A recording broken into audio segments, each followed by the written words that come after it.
So Will Smith is out here promoting his new album based on a true story. His first album in 20 years. His last album was Lost and Found, I think.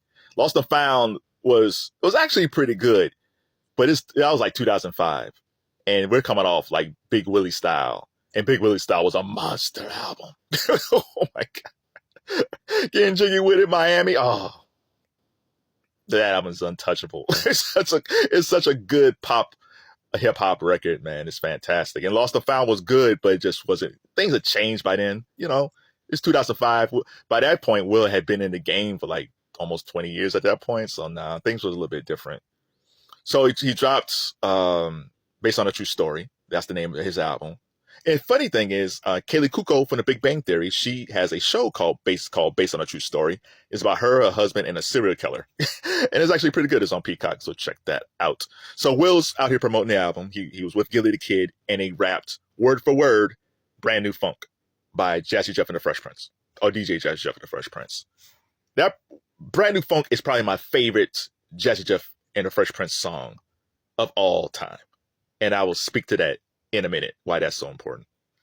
So Will's out here, in the beginning of that album, of his new album, there's a song where it's almost like a scene out of Barbershop, Ice Cube's Barbershop, or a scene from Coming to America from Eddie Murphy, where they're saying all the crazy stuff, all these crazy rumors, or stories about Will Smith. Some justified, some not, but it's actually pretty good. It's like it has an old school rap feel to it.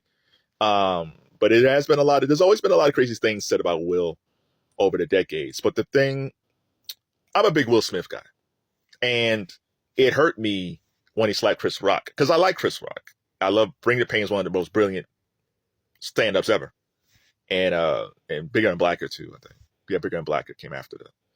But when Will slapped Chris, I said, man, this is it. Like this is gonna follow Will for the rest of his life. See, here's the thing. If you're a guy and you drink all the time, or if you're a dude that gets locked up, or you're somebody that just always just a screw up in your family, if you do one good thing, people are going to look past all the bad stuff you did and look at that one good thing. It's like, see that he has a good heart. He's a good person in there.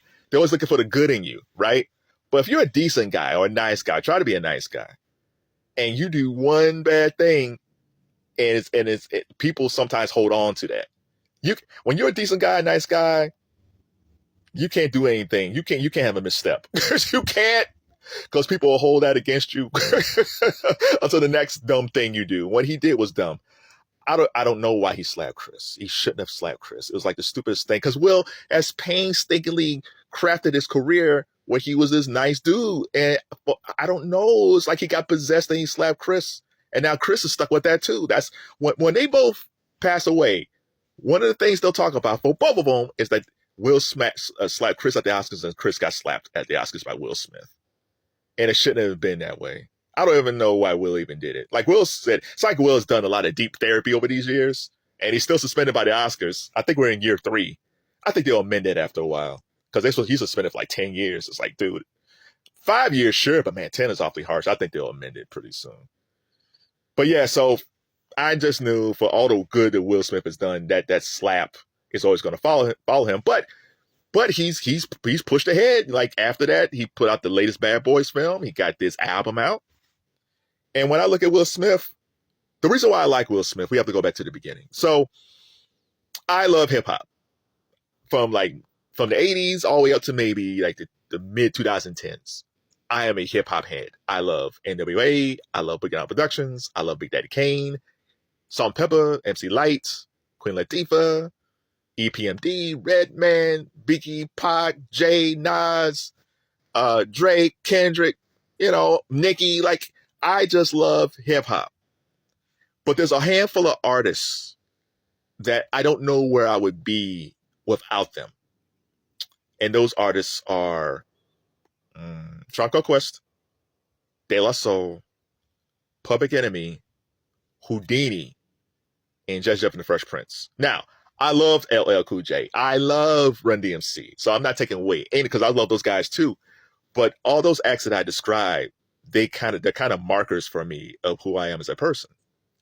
And Will and Jeff is so important to me because I'm a TV junkie. I've always been a TV junkie.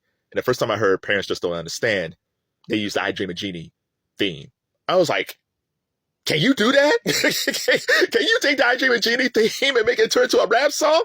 And that's the first time I heard it. And then you add Will's storytelling into it, which was fantastic. And then later on, because after they did, so that was off the first album, Rock the House. And then on the second album was He the DJ, I'm the Rapper, and you had Parents Just Don't Understand. And then they did a remix of Girls Ain't Nothing But Trouble.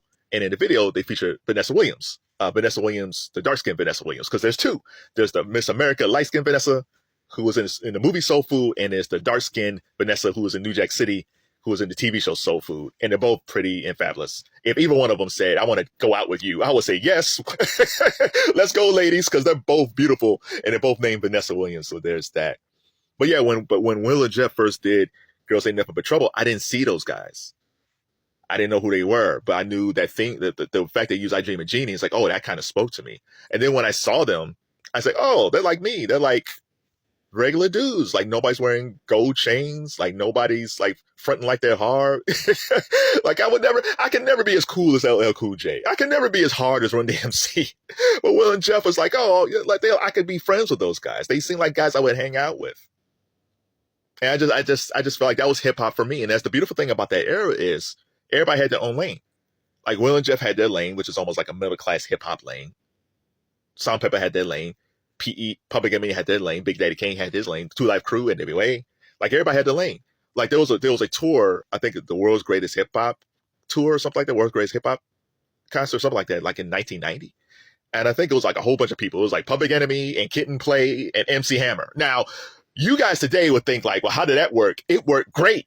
Because everybody respected everybody. People say, no, man, that's Hammer's lane. Like Hammer dances. He's from Oakland. That's his lane. That's who he is. Kid and Play, they dance, but it's East Coast. That's their lane. Like everybody is as long as you're authentic, people respected you. Like even with Will, because Will always had his own style, because I think Will's a very good storyteller. But even with Summertime, on that track, great track, but then he rapped like Rakim, which was kind of odd for Will, because Will always had his own style. But it's like, oh, because the first time you heard it, it's like, oh, that sounds like Rakim.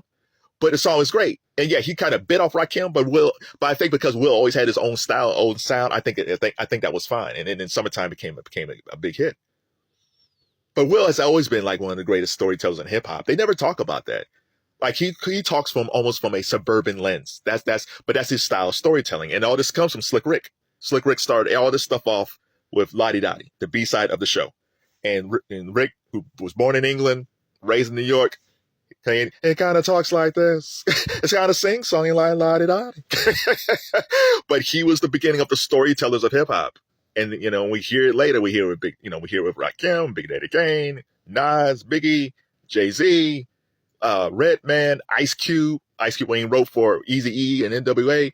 Like, there have been so many great storytellers in hip-hop. And that's the one thing that I miss today.